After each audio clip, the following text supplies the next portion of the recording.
This video is to talk about how data come through the endpoint and then through the rest of into the service and all that, and then I'll talk about the how I fix the data problems. So when we put a call through and go through the call endpoint, so this is the backend, and when we go through the call endpoint, as I make call endpoint, it comes through the controller. So I am here in the call controller, and in here I am extracting the user name, and then the start and end time, and then I'm also extracting the discounts and the telephone number. That's the call receiver. That's all we need. And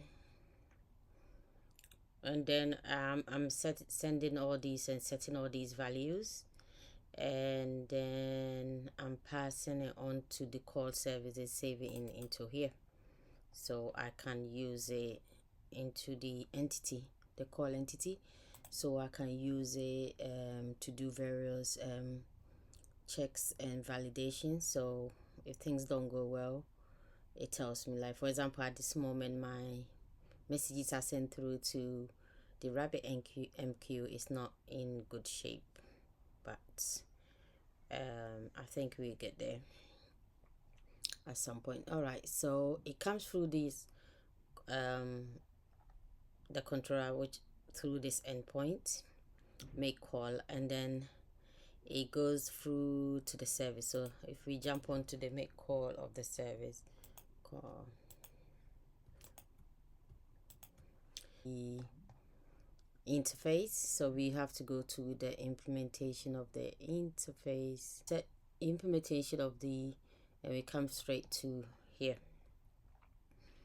Right, so when we come through to the service, it takes whatever is here, and then we check in the repository, we extract the user name and check it. Can you find that username over there? And then we carry on and check if we can find the call receiver. That's the telephone number for the call receiver. And then we take in the start and end point. Then we start doing our calculations, right? So we take in the durations, and we calculate the duration with the duration between the start and end point, which I showed last time, but let me just jump straight and I keep on clicking the duration it takes. The requirement here is to take in the start and end point, and then we are taking it into seconds, and then we are storing it. So that's basically it. Let's go back to where we were, and then yeah, I mean, once we done the duration, calculate the duration between the two, we also extract the discount, and I'm just checking if the discount is empty, because if we jump onto the front end, a user can, I mean, I've got validations here, but a user can also send in data which is not correct, you know. So I could send in an empty call, but initially when we start the application, initially it's a 0 in the I start. If we go through the postman, I'm just going to go and create because we need data where we are. So let's create a call receiver.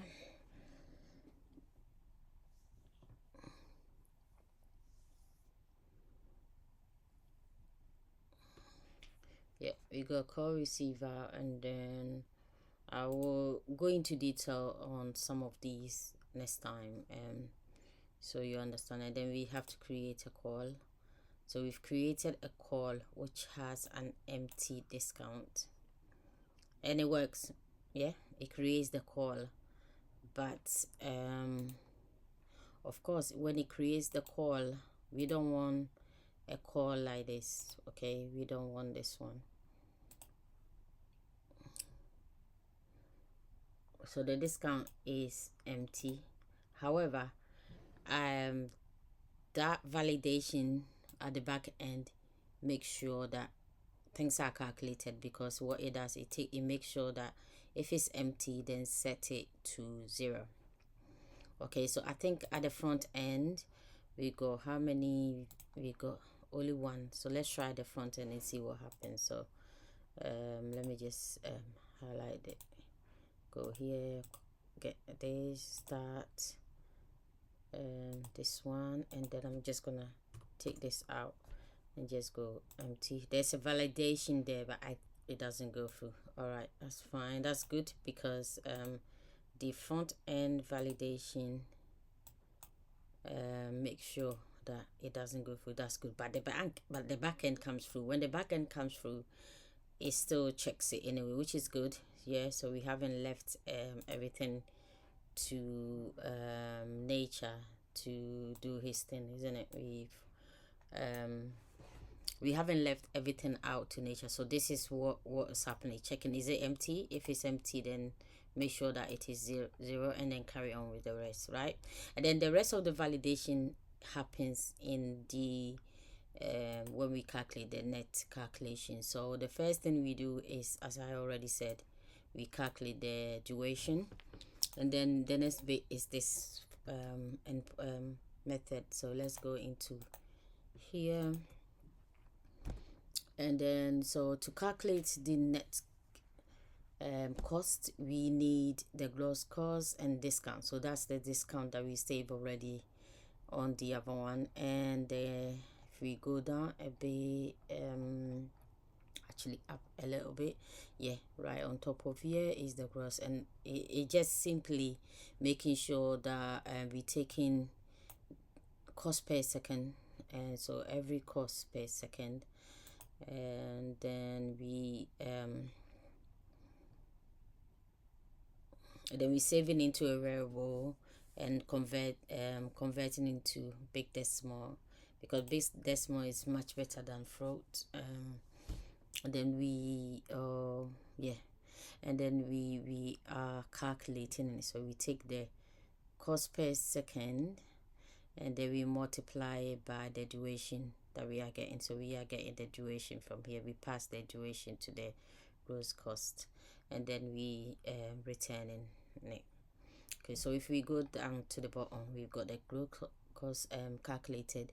We've got, this is our task, which is 20, and basically we are using it as a 20%. So at this moment we multiply the gross cost, and then we divide it by 100, right? And then we pass it, and then we set the VAT. Otherwise the VAT shows like a null on the front end.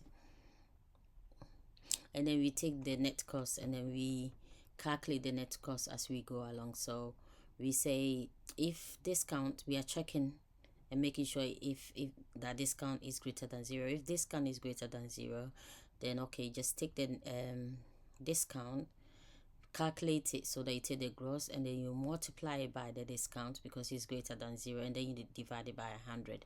That will give us the percentage of discount against the gross cost. And then we take the net, and then we say right, we say net cost is equal to gross cost subtract by this one, that's the discount that we've already calculated out of the total gross cost, and then we add the VAT. Yeah, so that will calculate this if the discount is greater than 0. Else just calculate the net cost by just adding the VAT to the net cost. So you get a discount, right? And yeah, you get a discount, you get a net, you get the gross cost, extract the discount, then add the VAT if you have a discount. If not, then just do it as normal. So anything else goes as normal. All right, so All right, so I need to mention that after all these calculations, the next step. Okay, so we got the net cost, we got the gross cost, we got the net cost, and that is correct. We've done it, we've returned it, and all that stuff. However, if we were to go to, let me just, so if we go back to, if we come back to the service implementation, the core service implementation, that's where we jump off to call to check the calculations of gross and all that stuff.